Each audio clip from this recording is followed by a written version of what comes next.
Hello and welcome to our webinar, Affordable Care Act, What's New and How to Prepare for 2015.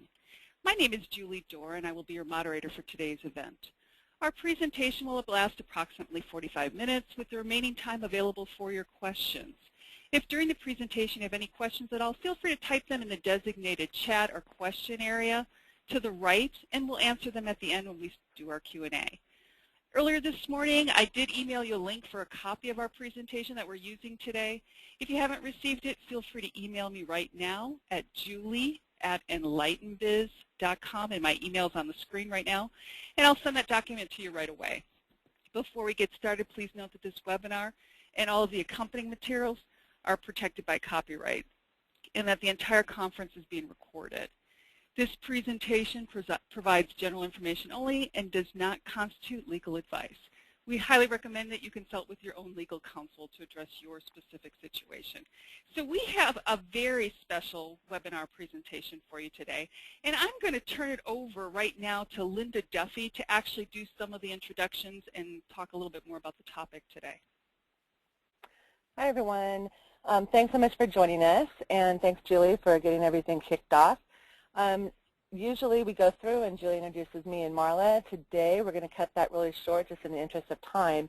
Marla is actually unavailable today, so she sends her regards, but she knows, as I do, that we are all in very capable hands with Lawrence Hartley. Lawrence is a true expert in the insurance world. He works with all different size companies, but his sweet spot is really more like 25 employees on up. He's got small and large employers that he works with, and he has a sort of a unique approach. He takes a much more strategic approach to not just helping them with their insurance problems, but taking a look at how the health benefits play a role overall with the company. I've known Lawrence for a few years now. He's a great guy. I encourage anybody that has questions for him or needs help, just wants a second of opinion maybe on their health benefits, to reach out to Lawrence and his team and give him a call. Lawrence, I am so happy to have you here today. Marla and I appreciate the fact that somebody on the planet is an expert with the Affordable Care Act, because it is definitely not the two of us. So anybody calls one of us, we just send them over to Lawrence. So Lawrence, with that, I'm going to turn it over to you, and thanks so much again for joining us. Thank you. It's my pleasure. So Julie and Linda, thank you both for having me on here. Well, you know, when we were approached and asked to talk about 2015, one of the things that kept on coming up was these questions that folks had about the basics of healthcare reform. So we thought we'd change it and put a little different twist on it and say, what are the top questions out there? Of course, we will talk about the deadlines. Of course, we'll talk about compliance and what to do in 2015, but we'll put it in kind of a Q&A format as the top employer questions.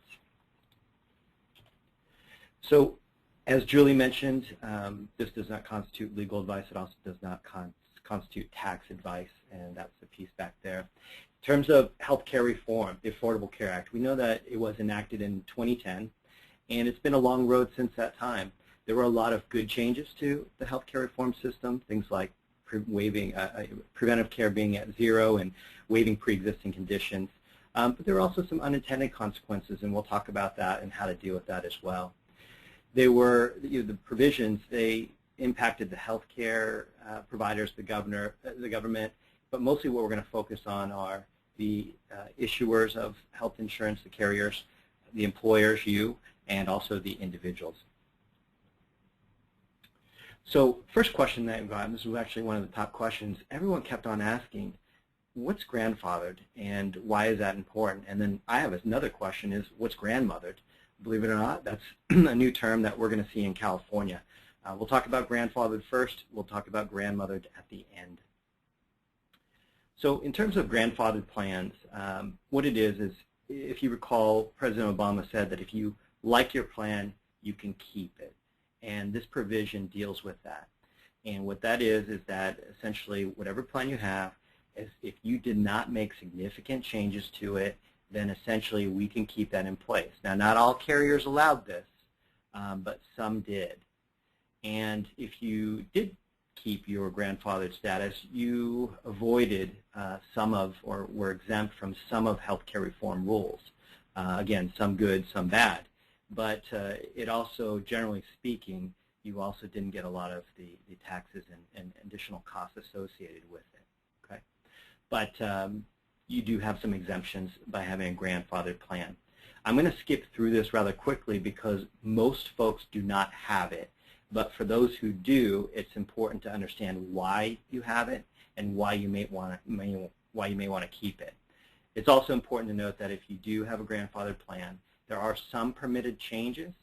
You can switch carriers, you can add employees, and some minor things, but you can't make big changes to the plan.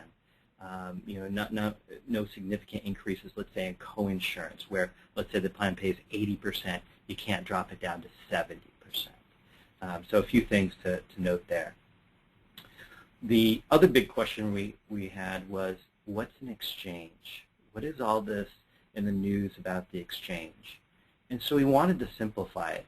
So in the state of California, the exchange that you heard about through the news is called Covered California.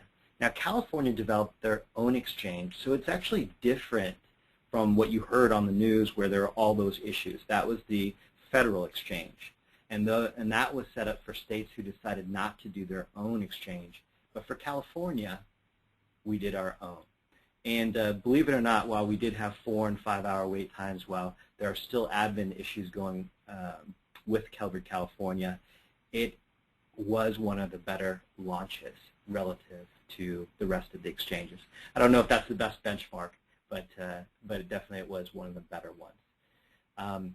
The exchange, the public exchange in California, known as Covered California, simply put, is just the place where you can purchase health insurance on an individual basis as well as for employers up to 50. Okay, it's a place where you can purchase it. It's also the only place where, as an individual, that you can receive a subsidy to help offset some of the cost. It's also the only place where, if you're a small business, that you can receive a tax credit for offering health insurance. So you must go to the exchange, the public exchange, whether on an individual basis or a small employer up to 50 employees, in order to qualify and get the exchange. But what we also wanted to share with Covered California is there were a few unintended consequences. And what's important to note is the intention was good. The intention was, let's get the rates down. Let's offer many options to employees as well as individuals. Let's get rid of pre-existing conditions. So those who have had cancer in the past and were paying a high amount, they were taken care of. What we didn't expect was, in order for the carriers to get the price right, in order to get it to a price that was agreeable by Covered California, they had to make some changes that really weren't advertised. Now, we're seeing it now. We knew of it, in the fourth quarter of last year, but we're really feeling it now as the folks and the insured call back and question this. So, number one is there's a dramatic reduction in networks. We've heard that reduction in networks were anywhere between 40 and 60%. So the doctor that you might have been able to see previously, you may not be able to see under the exchange plans. Okay.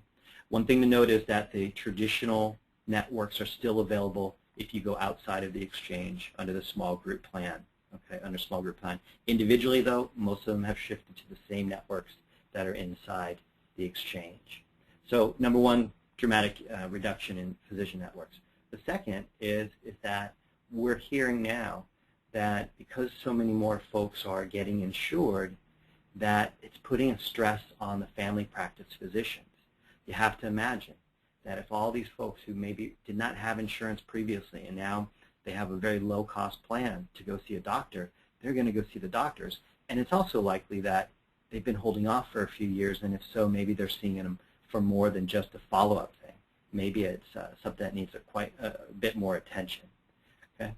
The other item we want to talk about, again, not advertised, but this is what we understood, and now what we're feeling is the drug formularies. The drug formularies, what was approved on your small group plan or under your individual plan previously, that list has shrunk, so some of the drugs are not covered.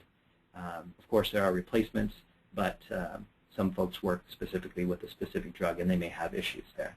Also, the administrative issues, not only wait times, not only processing, but access as well to on the admin side and billing. The SHOP Exchange, this is the small group version, known as the SHOP, and Small Business Health Option Program is where they got that name. Right now it's only for companies up to 50. It will increase to employers up to 100 in 2016, or at least that's the expectation. And then in 2017, any size employer can use it. Now, what we feel, and my experience has been, the only time I want to go to the public exchange for my employer program is if I want to receive the small business tax credit. That is a credit for generally the companies with 25 or less employees that pay for the health insurance, and that the average income of the employees is at a certain level. Okay, this is something where you'd want to talk to your CPA to see if you qualify for that small business tax credit. But again, the only time that I would consider going to the public exchange for the small group plans would be if I felt I qualified for the small business tax credit. Okay. Qualified health plans under SHOP, and actually in general, the SHOP plans are all meet minimum value. They all are going to have a status, or I should say they should be rated at a certain level. And what you'll see moving forward, not only in the SHOP but also outside of SHOP, is that everything is labeled with either bronze, silver, gold, or platinum. In general, the easiest way to see this is they call it percentage of actuarial value. Platinums are at 90% of actuarial value. Gold is 80%, silver 70%, and bronze 60%. And an easy way to understand actuarial value is about how, if you have a claim, about how much of that claim is it going to pay overall, is one way to look at it. Okay? One way to look at that. So who can shop for coverage in the exchange? So that's the question we also had. Who can go in there? And we covered that.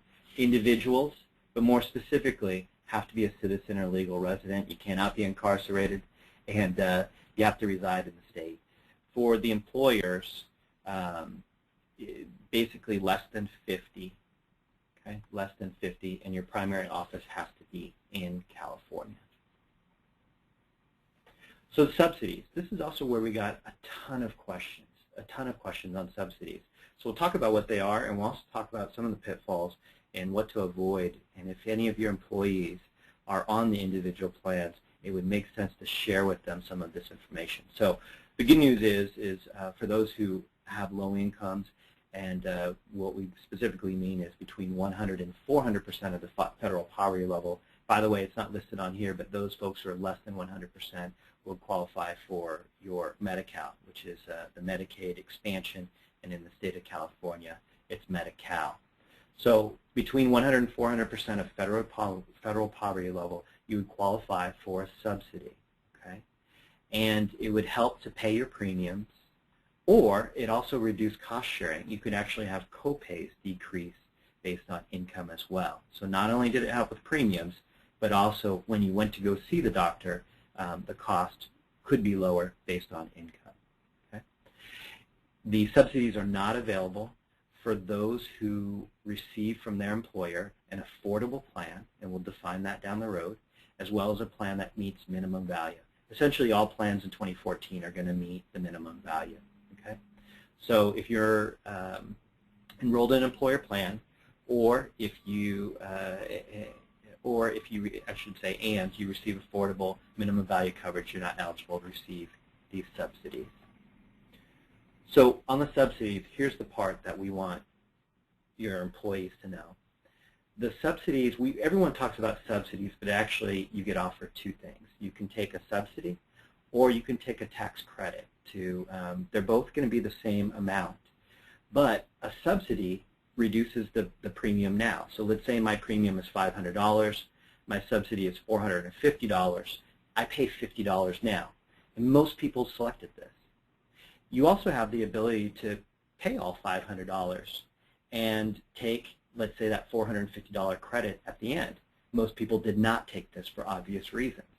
But I want to share that with some folks it might make sense to do that because the subsidy is based off of your income.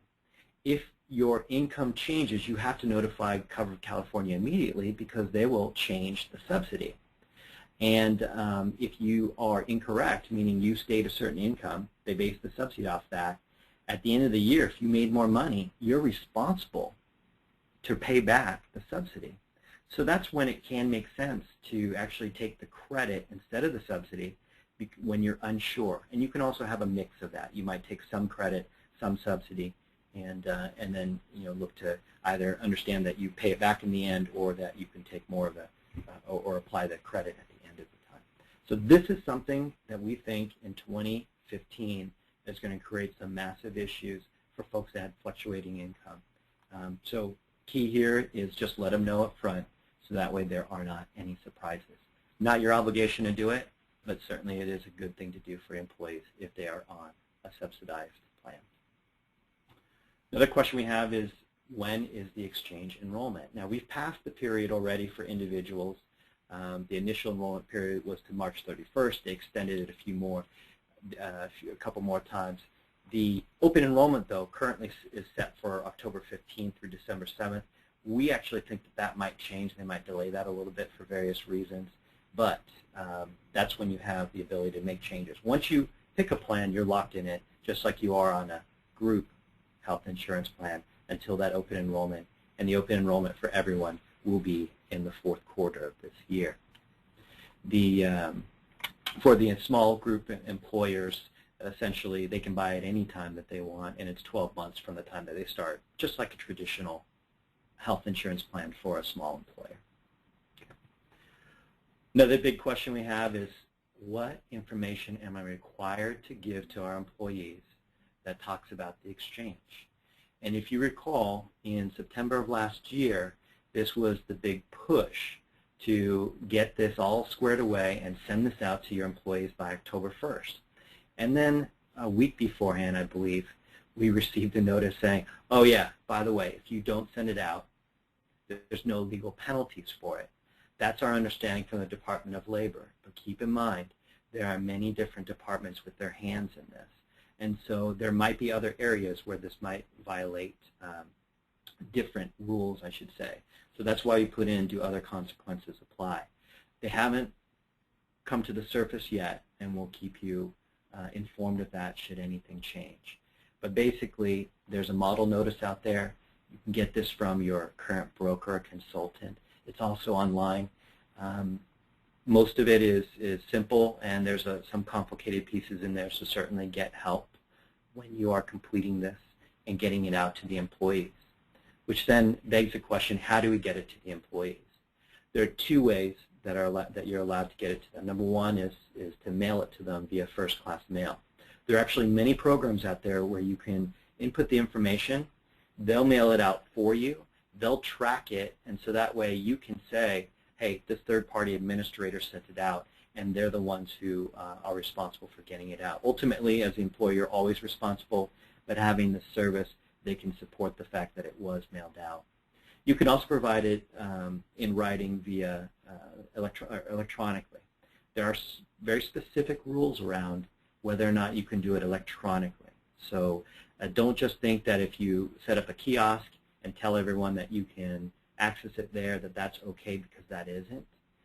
But there are many rules around it. So if you do it the electronic way, please be cautious and make sure you do it the right way.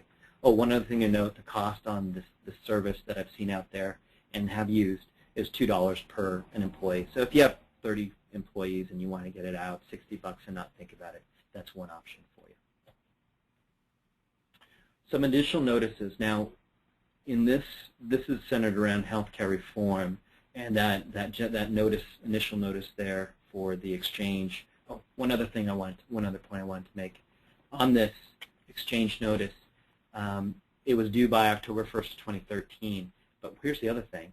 It's also due to new hires, okay? So it's due to new hires within 2 weeks of hire. That's another point I wanted to make. So here's where we're seeing some issues come up. The Department of Labor has hired a ton of folks to conduct audits.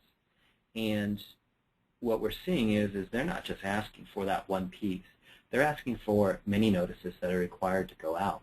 Now, under healthcare reform, we know that the document we just talked about, but there's also, if you have a grandfather plan, that you have to submit the statement of grandfather status, summary of benefits and coverages, SBCs, and a couple other items that will be that should go out to your employees as well.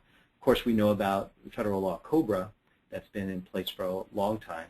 So you have to get out not only the initial notice when they're hired, and you do want to do it annually as well, but also, of course, if they're terminated, the election notice. But here's the big area that we're seeing issues with. Most documents from your insurer are written with the state in mind. The language has the state of California in mind. However, your plan is subject to ERISA, a federal law. So one of the things in a DO audit, one of the first things they'll ask for is what's called a RAP SPD. And SPD stands for Summary Plan Description. And what the RAP SPD does is it brings all of your California language up to meet and comply with the ERISA federal language. Okay? The cost of this service is generally going to be about $500 to $1,000 if you use an administrator. You can also use an attorney as well. But please make sure that you address this, because if you are audited, the fines are substantial.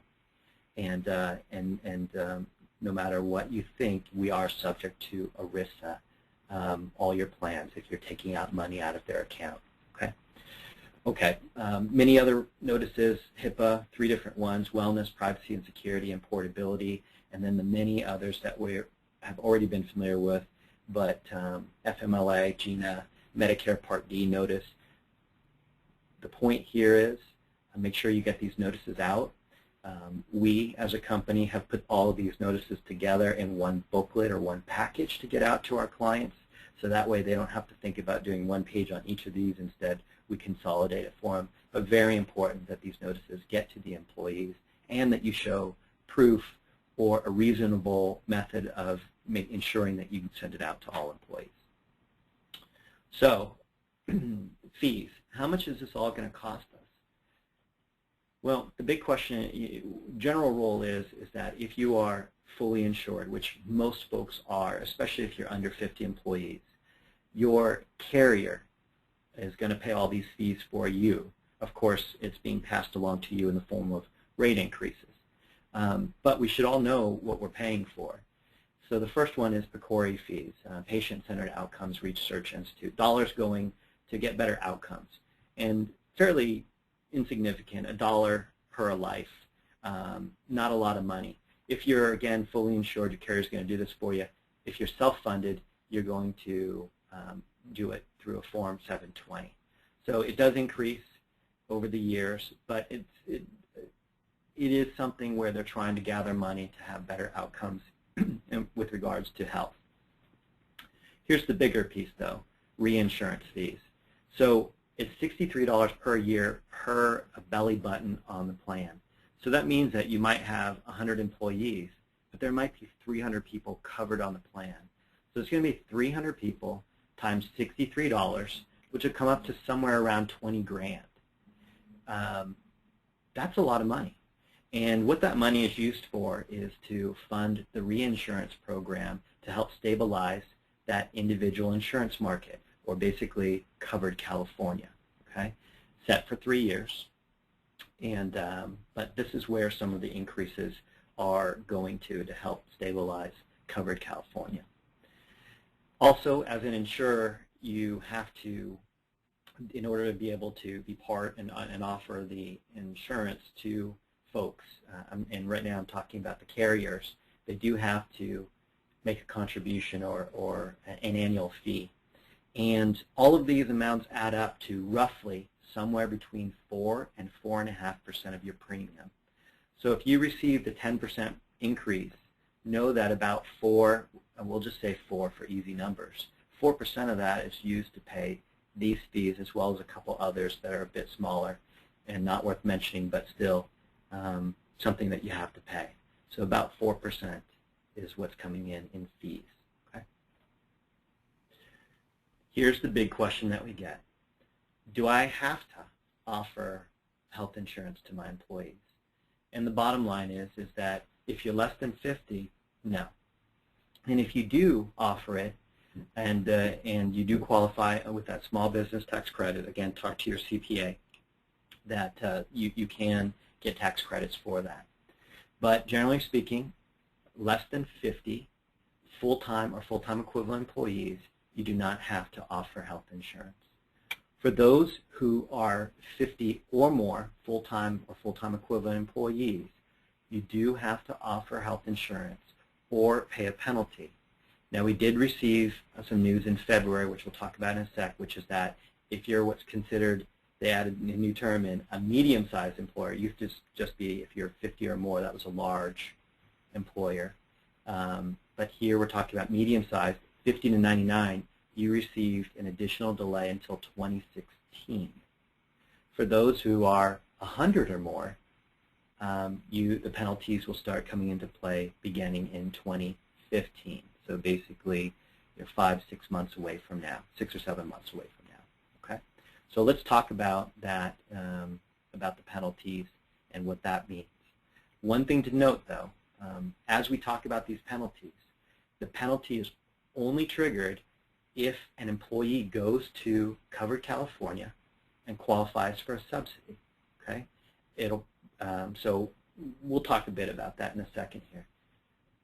So let's talk about pay or play guidance. This is, again, right now in 2015 for companies with 100 or more employees. And for those who are 50 to 99, this will come into play in 2016. But in January, they proposed the regs. In July, they delayed the regs, the regulations, stating that we'll at least delay them until January 1st of 2015. Additional reporting regulations issued in September of 2013, and then our Valentine's gift in February 14 was that they gave us the final rules, and that's where they also delayed it an additional year for those employers between 50 and 99 employees. Okay? So on the final regs, we did view it as a great Valentine's Day gift because we finally got to understand what everything meant and when it was going to affect things. So in February of 2014, most all of the provisions held up except that the 1-year compliance delay for those 50 to 99 employers. We also received a better understanding of the transition relief for those folks who have a renewal not on January 1st, but rather a renewal sometime during the year, let's say July. And clarification on a few other items. But overall, everything held up the way we thought, just that they put some delays on things. So transition relief for smaller ALEs, applicable large employers. So these are going to be your medium-sized employers. We've talked about this already, but that you get a 1-year delay, basically 2016. And even in 2016, that you'll have transition relief. So if you meet certain criteria, then you don't even have to pay the penalties. Should you have to pay penalties, I should say, until your renewal in 2016. So your renewal in 2016.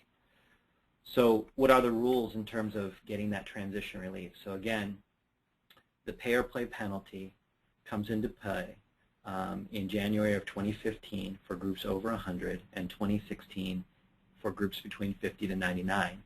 If your plan has a mid-year renewal, so let's again in July, you won't be subject to that penalty as long as you meet these rules.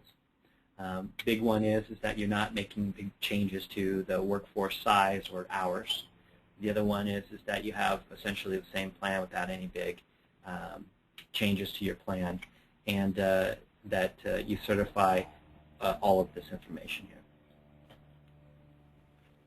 So potential penalties. This is what most folks are concerned about. Again, less than 50, you don't have to worry. 50 to 99, you don't have to worry until 2016. Now let's talk about the folks who do have to worry about it now. In 2015, you either have to offer coverage that's affordable and meets minimum values, or if you don't offer it, you can not offer it, but you would pay a penalty. Now in 2015, they made it pretty simple. In fact, we don't see, even if you're around 100, we don't see that many penalties that are going to come into play, or that many folks that would be subject to that penalty. Here's what I mean by that. In 2015, let's say you have 100 full-time employees, okay, and you decide not to offer health insurance. They're going to allow you to deduct the first 80. So if I don't offer health insurance, I have 100 full-time employees, I really am only going to pay the penalty on the 20 employees after the 80 deduction. I'll pay $2,000 per an employee, and so if there's 20 times 2,000, I'll pay $40,000. That is a significant amount of money, okay? But that's a lot less than having to pay for the health insurance of 100 employees. Okay? That's penalty A. That's if you did not offer coverage. Well, what if I offer coverage, but my contribution, the amount that I charge employees to have the plan, or rather their payroll deduction, is considered not affordable? It's more than 9.5% of what they make. Okay? Then for each employee that says, hey, this is not affordable to me, who goes onto the exchange and qualifies for a subsidy, I'll get $3,000. I'll get a penalty of $3,000 only for that employee. Okay? So let's say, for example, I have 100 employees. I offer a plan that's not affordable to them, but only 2 of those 100 employees go to the exchange and they qualify for a subsidy. I will only have to pay a penalty of 2 times $3,000 for a total of $6,000. So a couple ways that this penalty works. Again, going back to penalty A, if I don't offer coverage, I'm going to get dinged $2,000 for every full-time employee minus the 80. Now this number will shrink in coming years, but the deduction, I should say, but in this first year in 2015, it's 80.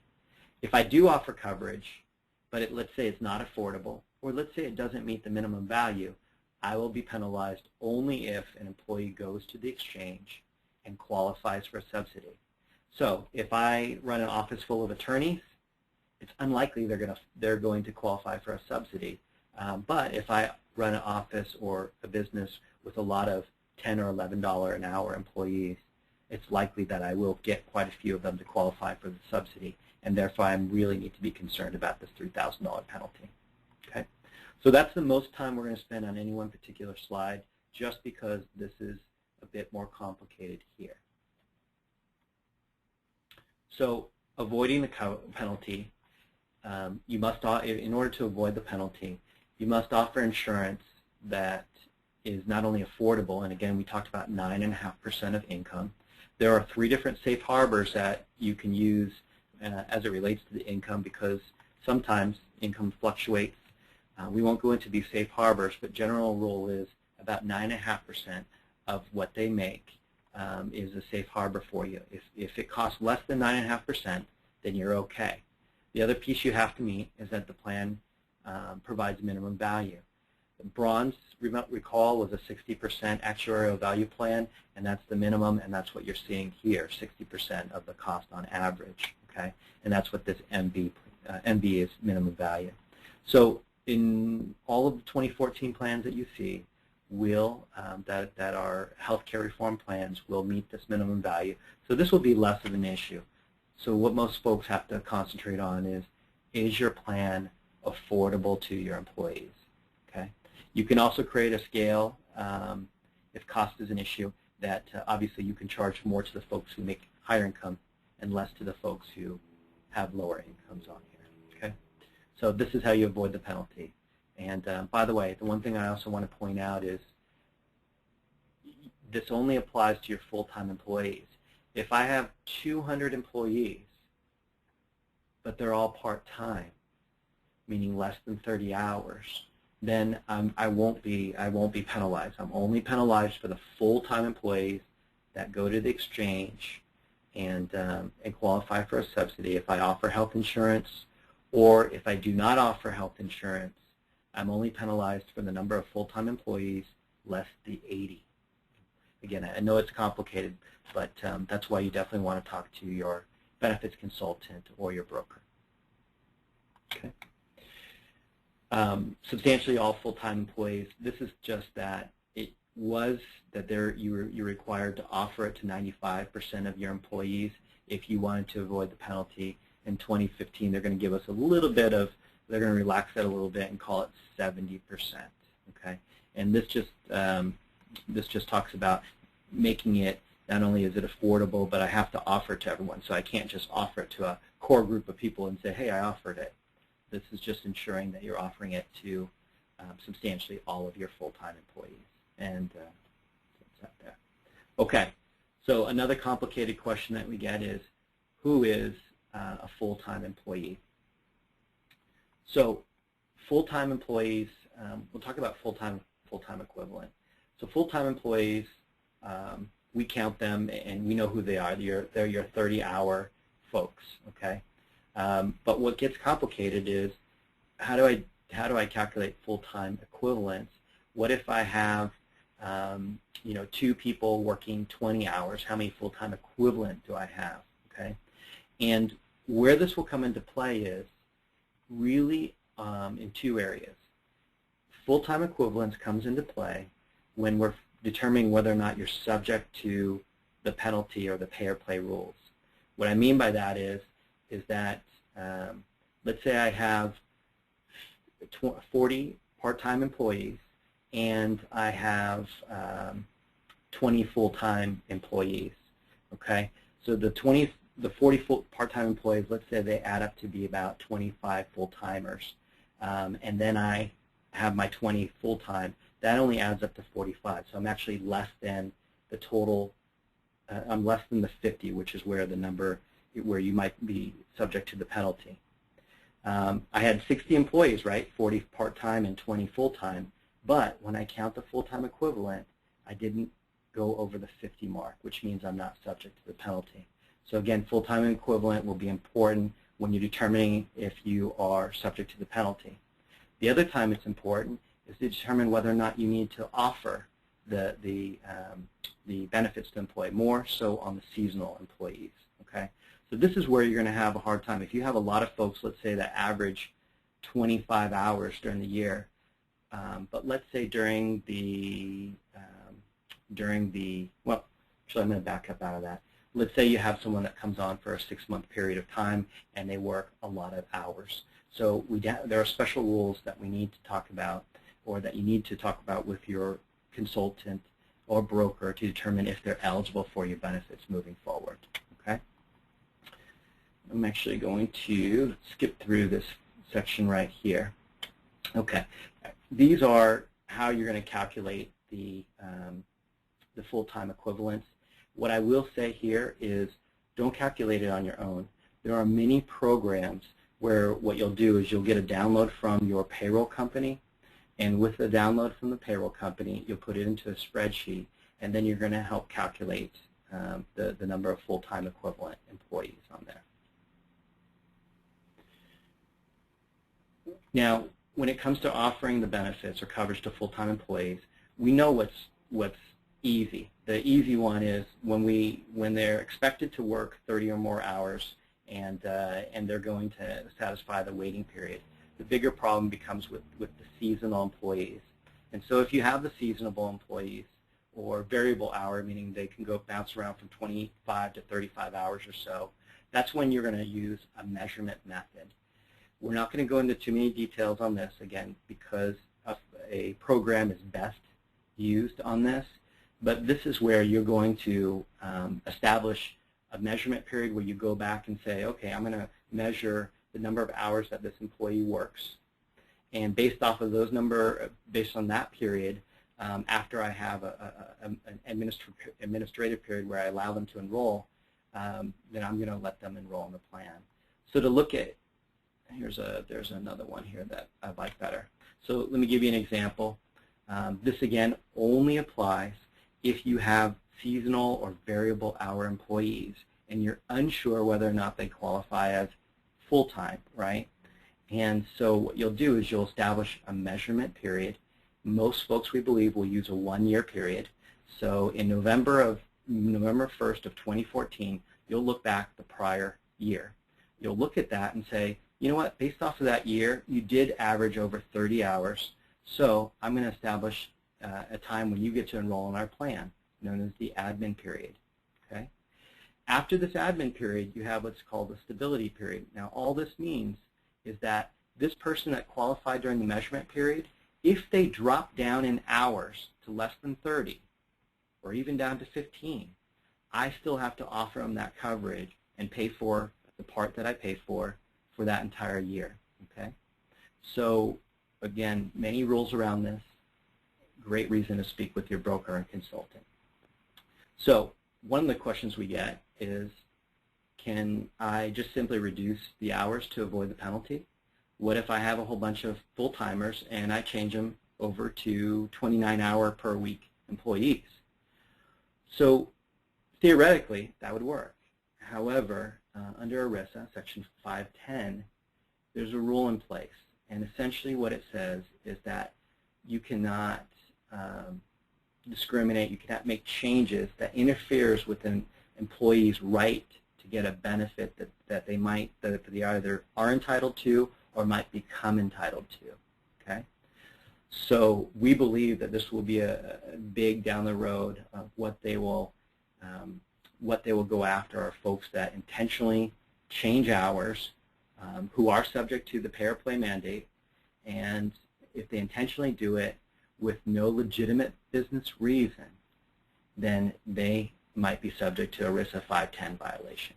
Now, I'm not an attorney, and so in terms of what's considered a legitimate business reason, this is where you definitely need to speak with your attorney, and the ones who specialize in this more specifically are ERISA attorneys.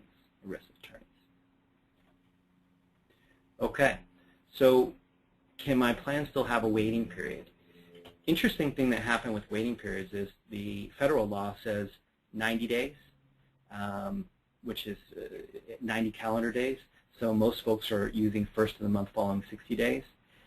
The California Senate Bill 1034 set it to a 60-day limit, which really meant you had to have a waiting period of first of the month following 30 days. There is amendment that is being pushed through right now. It looks like it has support from both sides of the House as well as the governor, to where they will go and follow the federal rule. So while it's 90 calendar days, we see it as first of the month following 60 days. That'll be the how it will be applied. Can I give better benefits or contributions to our executives or senior employees or some other group? Generally speaking, there is a non-discrimination provision in healthcare reform, although it hasn't been enforced and it's been delayed. So, we do see it where they might pay more for an executive and they pay less for someone that's not an executive. However, there are other areas where you have to be very concerned about if you do that. If you're a self-funded plan, there are specific rules, but here's the one that applies to most folks: cafeteria plans. If I take a payroll deduction from an employee, it's going to go through a Section 125, the premium-only plan, which allows you to take a pre-tax deduction for contributions towards the medical plan and a few others. You have to pass a non-discrimination test on this. Most people aren't doing this, but you have to pass this part. So the point in this is that if you do favor the highly compensated in your group, the executives, while that might appear to be okay in some regards, you might fail on the cafeteria side, and you won't know until you do that testing. Okay, so something to note on there. Early renewals. I'm going to speed this through just because of time. It's about 11:45, and I want to get done here in the next few minutes. This is where we talk about grandmothering. Early renewals. About 50 to 80% of all small groups between 2 and 50 employees took an early renewal. And what that meant is that they got to keep their plan for another year. There's new legislation that will allow you to keep it for possibly an additional year. Okay, so that's coming up as well. We again think that this has both sides of the House, as well as the Senate, as well as the governor in the state of California. It looks like everyone is okay with approving this. But this would be where you use the term grandmothered. If you have if an early renewal that got a 1-year extension would be considered your grandmothered plan. That's the new term that we're hearing. Okay, so healthcare reform tools. As our gift to you for attending this, we will add in some tools. Compliance chart. We also have a small group healthcare reform toolkit, large group healthcare reform toolkit, as well as for groups of 50 more, we do have a strategy that we can share with you as well. That'll be emailed after the webinar to webinar participants. So with that, I'll open it up to any questions. I do know a bit about healthcare reform, but I don't know everything. So if I don't know the answer, what I will do is this. We will get you the answer offline. Okay? Go ahead, Julie. Oh, great. Thank you so much, Lawrence. And Linda's going to be joining us as well for the Q&A. As Lawrence mentioned real quickly, we will be sending you an email afterward with links to all of the goodies that he's going to share with us, which I know was real helpful last year for a lot of our attendees. So let's get started. Lawrence, we do have a number of questions here, so I'm just going to start going through here. Real quickly, Larry has a question. If an employer is between 50 and 100 employees and offers fully paid insurance well above minimal levels, are they okay? Must they still distribute the notice for ACA to all new employees? Great question. So yes, by the way, Larry, love your name. For 50 to 100, you offer a good plan. It's affordable. You know, healthcare reform doesn't affect you that much, but the one place where it does affect you is in the form of notices. Regardless of what you do on your benefit side, you still have to get out all of those notices, and not only that exchange notice, but also all those ERISA notices, COBRA notices, and those many documents. In one of the tools that you'll be getting by email, we listed out not only the government department that regulates it, but what you need to send out. So that'll be very helpful for you. Okay, great. Thank you. And Sandra has a question. Our employer pays 75% only on employee and 0 on spouses and dependents, you know, where that is the most expensive. Can they qualify under Covered California? So I think what Sandra's asking is if we can extend, if an employer is only paying for the employee under Covered California, can they add spouses and dependents? Yeah, so this is a big question that came up. So as the employer, if you make it affordable to the employee, our understanding is that dependents are not eligible for a subsidy, okay, that the dependents are not eligible for a subsidy if the employee receives affordable coverage. So the one caveat, one piece I'd want to add to that is the company pays 75%. As long as the 25%, as long as that 25% is within 9.5% of their income, then that would mean that it's affordable and that the dependents would not be eligible for the subsidy if they went on to the Covered California exchange. Got it. Wow, there are some complications here, Lawrence. But some good ones to talk about today. Jane has a question. It's something I've always asked too. How is income by individuals verified? So initially, it is not only one, do you have to provide prior tax documents, but and then you also state your income.